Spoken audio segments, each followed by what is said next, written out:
titignan mo yung pupuntahan, di pa parang malayo. Pero pag lilingunin mo yung pinanggagalingan, malayo ka na. Hindi mo malalaman kung hindi ka susubok. Ang buhay ay isang malaking sugal.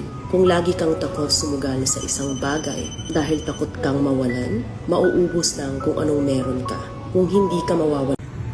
Lord, kahit hindi araw-araw, Paldo, maraming salamat pa rin sa'yo.